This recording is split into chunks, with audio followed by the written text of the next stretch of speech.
Hello and welcome to our Monday night Bible study. We are continuing our look into the life of Jesus, kind of a short overview, biography, kind of get a feel for everything that's going on, when it happens, and all that. So hopefully this will be interesting. Hopefully it was interesting last week. I think this week should be a little more focused and coherent. Last week kind of got a little scattered just because there was I was covering a lot of time, but there was little information to cover in the time. And so anyway, it'll be slightly different this week. A lot of pictures. So that's what we like. We're a fan of the pictures. John chapter 1, the next day, again, John was standing with two of his disciples, and he looked at Jesus as he walked by and said, "Behold, the Lamb of God." The two disciples heard him say this, and they followed Jesus. Jesus turned to them and saw them following and said, "What are you seeking?" And they said unto him, "Rabbi," which means teacher, "where are you staying?" And he said, "Come and you'll see." So they came to where he was staying, and they stayed with him that day, for it was about the 10th hour. One of the two who heard John speak and followed Jesus was Andrew, Simon Peter's brother. He first found his own brother Simon and said to him, "We found the Messiah," which means Christ. He brought him to Jesus, and Jesus looked at him and said, "You're Simon, the son of John. You shall be called Cephas," which means Peter. The next day, Jesus decided to go to Galilee. He found Philip and said, "Follow me." Now Philip was from Bethsaida, the city of Andrew and Peter. And Philip found Nathanael and said, "We found him of whom Moses and the law also the prophets wrote, Jesus of Nazareth, the son of Joseph." Nathanael said to him, "Can anything good come out of Nazareth?" And Philip said to him, "Come and see." Jesus saw Nathanael coming toward him and said, "Behold, an Israelite indeed, in whom there's no deceit." Nathanael said, "How do you know me?" Jesus answered him, Before Philip called you when you were under the fig tree, I saw you." Nathanael said, "Rabbi, you are the Son of God. You're the King of Israel." So here we see Jesus at this is Jesus at the beginning of his ministry with he starts his ministry with the calling of some of his disciples. He starts with the end in mind. So he obviously knows where the road is leading, and he knows that it is important for him that he brings people with him, that he starts this process of teaching people, because he's not going to be there forever, and somebody's going to have to carry on after he goes. So first we see Andrew and this unknown disciple that are among the first called. They've been following John the Baptist. This is one of the reasons, and we're going to get to it again, this is one of the reasons that I think that Jesus is baptized at the northern part of the River Jordan rather than at the southern part of the River Jordan. So when it talks about the city of Bethesda, not Bethesda, that's a pool. My brain just Bethany talks about the city of Bethany. There's a Bethany that's in the north. There's a Bethany that's in the south. The Bethany in the south is where Mary and Martha and Lazarus live. We're going to get to all that stuff later. But the Bethany in the north is probably where Jesus is baptized and where John is baptizing here, because it talks about Jesus taking, it's one day. So Jesus goes back to where John is baptizing. There are two disciples of John. John says, "Look, there's the Lamb of God." Two disciples of John, Andrew and this one that is unnamed. Probably the unnamed disciple here is John, the author of this gospel, the youngest disciple. They look and they see Jesus, and they start to follow Jesus. Andrew goes and tells his brother Peter and says, "Hey man, this is a dude that we found." John goes and tells his brother James, "Hey, this is a dude that we found." They call Philip. Philip goes and tells his brother Nathanael, "Hey, look, we found the Messiah." And so to digress a little bit, when they they had an encounter with Jesus. They believed that Jesus was the Messiah. They believed that they had had an encounter with God. And the first thing they did is they went and told the people that were closest to them. They sought out the people that were closest to them to tell them also that they had found something that was, this is what the prophets talked about. This is what we've been looking for all this time. We found it. And too many times we focus our attention when we are, when we talk about outreach and we talk about witness and we talk about reaching out to people.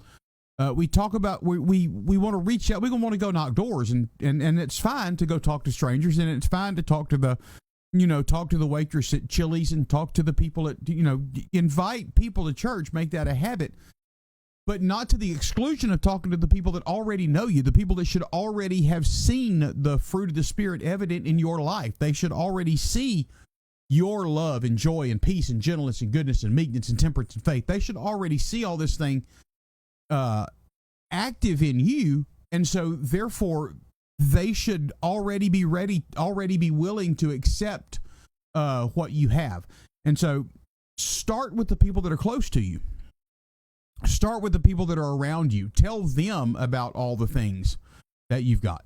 Anyway, all of this calling, excuse me, this happens around the Sea of Galilee. The next day, Jesus is in the north of the sea. So this area here, this is Capernaum here. So probably the baptism is taking place in this area. Jesus calls Andrew and John. They talk to Peter. Remember, the Sea of Galilee is about twice the size of Lake Conroe, so it's not a gigantic body of water.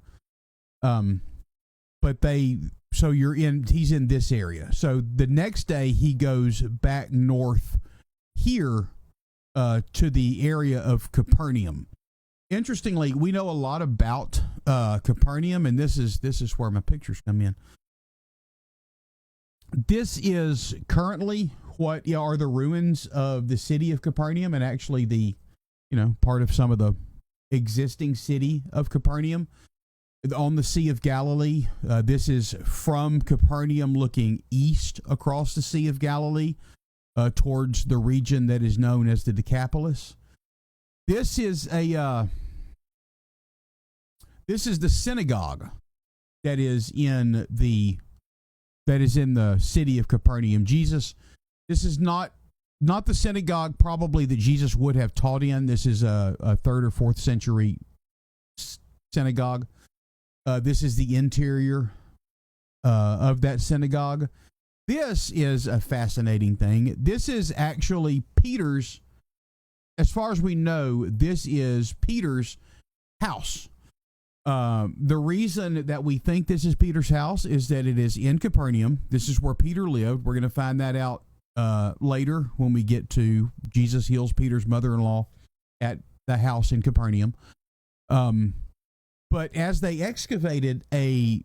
were excavating in this area, they found the remains of some 3rd century graffiti and a 4th century church or a chapel. And then they dug down below that and they found the remains of a fisherman's house. And so, I mean, obviously there's no way to determine 100% that this is the remains of Peter's house. But it does show that this is what the early church or the early Christians thought this was the traditional site of the house of Peter in Capernaum. So Jesus will leave Capernaum because Jesus got invited to a wedding. So Capernaum is here on the Sea of Galilee. He goes to the west to the little city of Cana for a wedding. Now, some people here have speculated that the disciples were related to Jesus, because when they all show up for the wedding, it might be considered rude to invite extra people to the wedding. Somebody invites you to a wedding and you show up with a bunch of dudes. This is me and my plus 12. Jesus's mother is there at the wedding, so she is the guest of the wedding. You would assume then that would mean that Jesus is the guest of the wedding. So there are some people that, because Capernaum is a relatively small town. These are not, this is not like Houston. So they're not tens of thousands of people in these little towns. And a lot of them tended to be at least distantly related. So Jesus goes to the wedding here.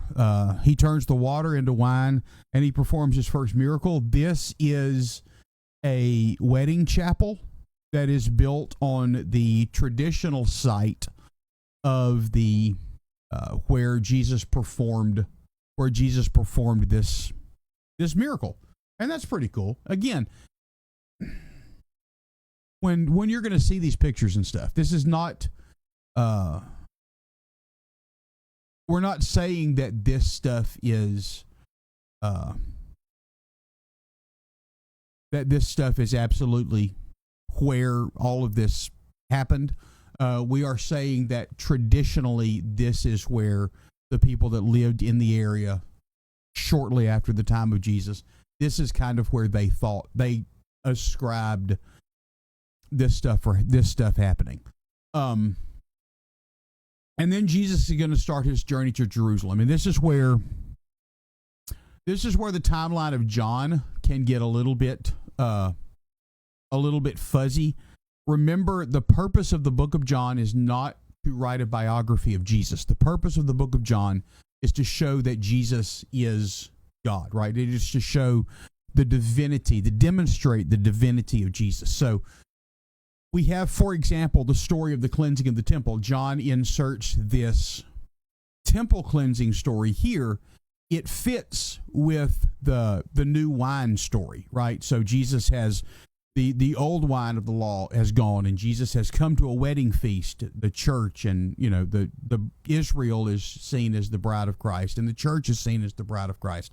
So Jesus comes to a wedding feast, and they run out of wine. They've lost it, and then Jesus gives them the new wine, and it's the fresh wine, and it's the best wine, and all that. And then he goes immediately to Jerusalem, and then John inserts this story of Jesus cleansing the temple, because this is what you do. The new wine has come, and now the old temple, the old stuff has to be cleaned out and has to be cleansed so that the temple can be purified and be ready for the Messiah to come. So John inserts the story of the cleansing of the temple here. This doesn't mean that any of it is untrue, right? John is not saying things that are not true, but he is retrojecting information into the story that you don't know. For example, if you go to San Antonio today, the Alamo is on Crockett Street, right? So you say they fought the Battle of the Alamo right there, like in Crockett Street. That's just so cool. But Crockett Street wasn't there, so you can't really. You're not lying when you say the Alamo, the Battle of the Alamo was fought here on the corner of Crockett and Goliad, because Crockett and Goliad obviously weren't there at the time.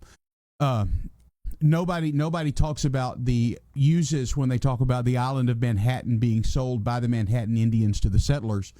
That wasn't the name of the island. You don't use the name that they called it. We don't call New York New Amsterdam in our textbooks when we talk about them settling it in the 1600s, right?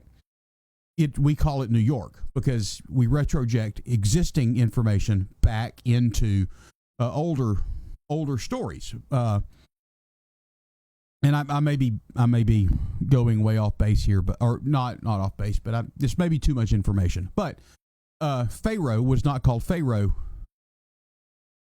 at the time that Moses wrote he was a king of Egypt. He was not the Pharaoh. He was not the Pharaoh until the new kingdom. But to clarify, they used the word Pharaoh instead of the word king, right? So it's not wrong. It's not incorrect. It's clarification based on information that we currently have. So John tells the story, but he tells it in such a way to show that Jesus is God. This is also when Jesus meets Nicodemus. This is at that time. So from the book of John, after the wedding at Cana, Jesus and his disciples went into the Judean countryside. I'm sorry. This is after, let me Let me go back to me because I skipped a spot. Jesus goes to Jerusalem for the Passover. John puts the cleansing of the temple here. This is the cleansing of the temple will happen later after the triumphal entry.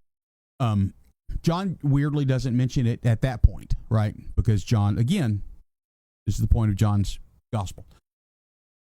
But after the cleansing of the temple, Jesus starts his ministry in the southern part of Israel, around the city of Jerusalem. So after this, Jesus and his disciples go into the Judean countryside, and he remained there with them and was baptizing. Now, this is not Jesus that was baptizing. This is his disciples that were baptizing.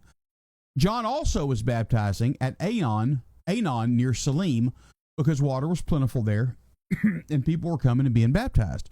For John had not yet been put into prison. So obviously, John has moved south. So John they've got some extra stuff up here, but Jesus is baptized in this area. Jesus then goes to Jerusalem. He comes in this area south of Jericho. Jesus and John are kind of both baptizing at roughly the same time. Now when Jesus learned that the Pharisees had heard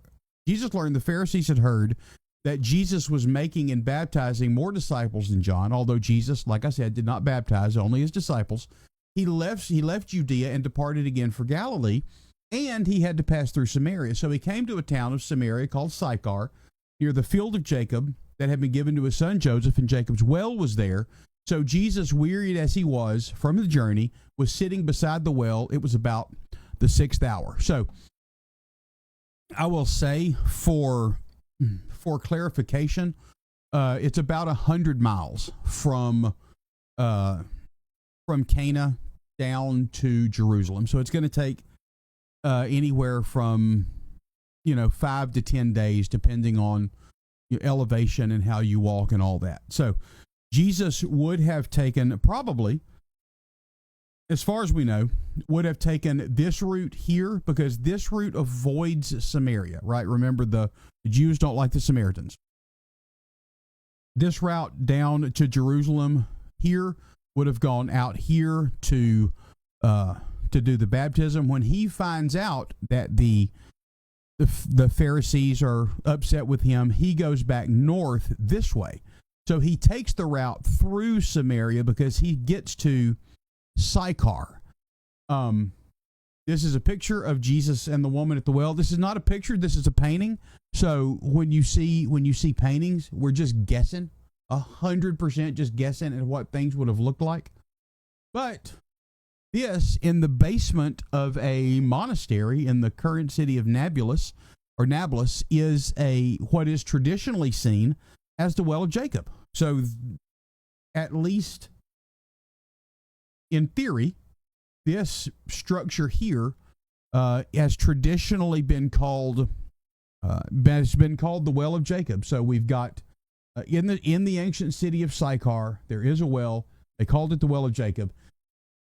Is this the well that Jesus sat by with the woman at the well that you've had 5 husbands, all that story?